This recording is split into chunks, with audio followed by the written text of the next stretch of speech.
Hello everyone, welcome to JK Concept Classes. Let's start with basic accounting terms which is part 3. इससे पहले हमने दो parts जो कि अब तक बहुत ही बेहतरीन ढंग से अकाउंट्स के कुछ बेसिक टर्म्स है जो कि हमने डिस्कस किए. आई होप कि वे सभी क्लियर होंगे. Now this is the time for discuss more basic terms जो कि आपके आने वाले अकाउंट्स में बहुत ही ज़्यादा हेल्पफुल होने वाले हैं, right. So today we have basically 3 terms. The first term is discount. See, discount means आपको पता ही होगा कि नॉर्मली डिस्काउंट का क्या मतलब होता है, but today we will discuss what is the type of discount and how this discount impact on the books of accounts. तो वो भी आज हम सीखेंगे. So first of all, discount का मतलब एनी कंसेशन और allowances given by the seller to the buyer. Means अगर एक कस्टमर ने किसी भी दुकान से कोई सामान खरीदी और उसके बदले में उस सामान के ऊपर कुछ छूट मिल गया तो उसे हम सिंपली डिस्काउंट कहते हैं, राइट. ये तो आई होप पता ही होगा. बट इसके टाइप्स क्या हैं? The first type is trade discount. So first of all see what is the trade discount. This is the discount which is given on the list price of the goods and this is allowed on the time of purchase और sale. Value of goods purchase sold recorded after the discount deduction of trade discount and this is not recorded. क्या मतलब हुआ वो समझते हैं कि एक ऐसा डिस्काउंट है जो कि लिस्ट प्राइस यानी एमआरपी के ऊपर दिया जाता है. हर एक प्रोडक्ट के ऊपर एक एमआरपी होती है. उस एमआरपी को लिस्ट प्राइस कहते हैं और उस लिस्ट प्राइस के ऊपर, उस मार्क प्राइस के ऊपर जो डिस्काउंट दिया जाता है उसे ट्रेड डिस्काउंट कहते हैं. ये कब दिया जाता है? जब परचेज या सेल किया जाता है. जैसे आप सपोज करो दुकान पर गए, आपने कोई सामान खरीदा, आपने एक छोटी क्वांटिटी में कोई सामान खरीदा तो आपको हो सकता है वो डिस्काउंट ना मिले. लेकिन अगर ऐसा हुआ कि जब आप कोई चीज़ बहुत बड़ी मात्रा में खरीदते हो तो ऑब्वियस है आप कहते हो कि जब इतनी बड़ी क्वांटिटी में हमने ये चीज़ खरीदी है तो हमें कुछ डिस्काउंट मिलना चाहिए.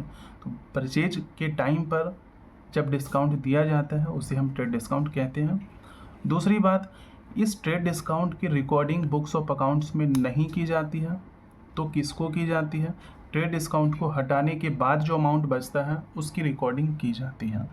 जैसे कि we have list price of any product, suppose that 10,000 rupees and trade discount जो कि 5% है.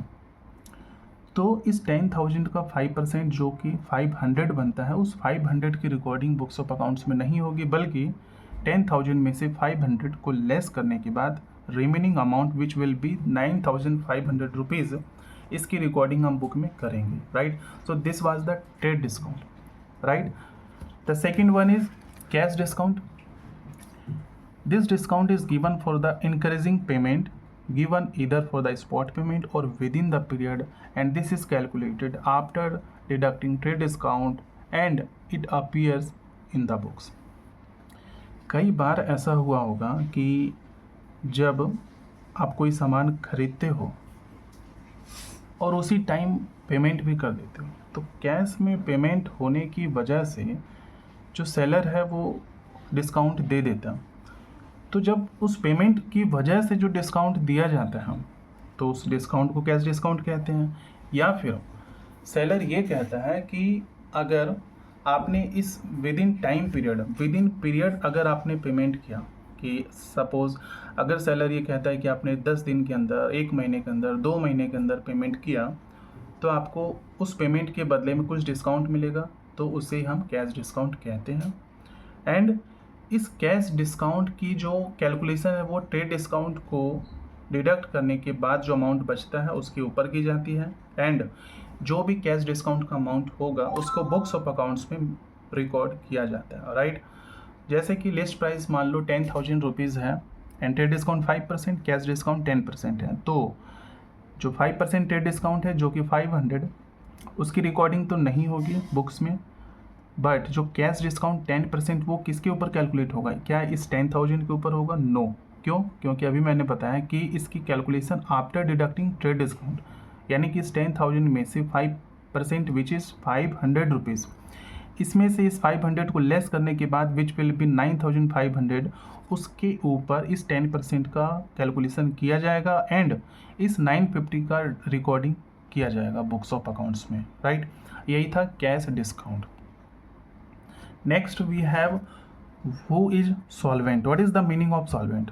Solvent means basically if any person who has assets is more than its liability or equal to liability, and it appears financially sound and he is able to pay his debts. क्या मतलब हुआ इसका? अगर किसी भी person, किसी भी व्यक्ति के पास में जो उसकी संपत्ति है, जो उसकी एसेट्स है, अगर वो उसकी लायबिलिटी के बराबर है या उस लायबिलिटी से ज़्यादा है, या फिर एक ऐसा पर्सन जो अपने डेट्स को, अपने कर्ज को चुकाने के काबिल है, उसको हम सॉल्वेंट कहते हैं। और इनसॉल्वेंट किसे कहेंगे? जिसकी लायबिलिटी ज़्यादा है उसके एसेट से and he is not able to pay any amount and he is declared insolvent by the court. ठीक है, कि वो इस स्थिति में है ही नहीं कि वो अपने डेट्स को पे कर सके। क्यों? क्योंकि उसकी लायबिलिटी बहुत ज़्यादा है उसके एसेट से, कुछ नहीं है उसके पास पे करने के लिए। कुछ भी एसेट्स है उसको बेचने के बाद जो अमाउंट आता है उससे भी वो पे नहीं कर सकता। In that case sometimes it is declared insolvent by the court. So this was insolvent. So today we have discussed discount. क्या होता है? ट्रेड डिस्काउंट, कैश डिस्काउंट हमने डिस्कस किया। तो ट्रेड डिस्काउंट की जो रिकॉर्डिंग है वो बुक्स ऑफ अकाउंट्स में नहीं की जाती एंड कैश डिस्काउंट की रिकॉर्डिंग बुक्स में की जाती है। ट्रेड डिस्काउंट बेसिकली हमें इसलिए दिया जाता है ताकि ज़्यादा से ज़्यादा परचेज हम करें, बल्कि कैश डिस्काउंट इसलिए दिया जाता है कि पेमेंट जितना जल्दी हो सके वो कर दें, राइट। एंड सॉल्वेंट और इनसॉल्वेंट के बारे में हमने आज सीखा। आई होप जो भी टर्म्स हमने डिस्कस किए वो क्लियर हो चुके होंगे। Thank you so much. Will meet again in next video. If you are new on the channel then don't forget to subscribe the channel. Let's meet in the next channel, next video. Okay, thank you.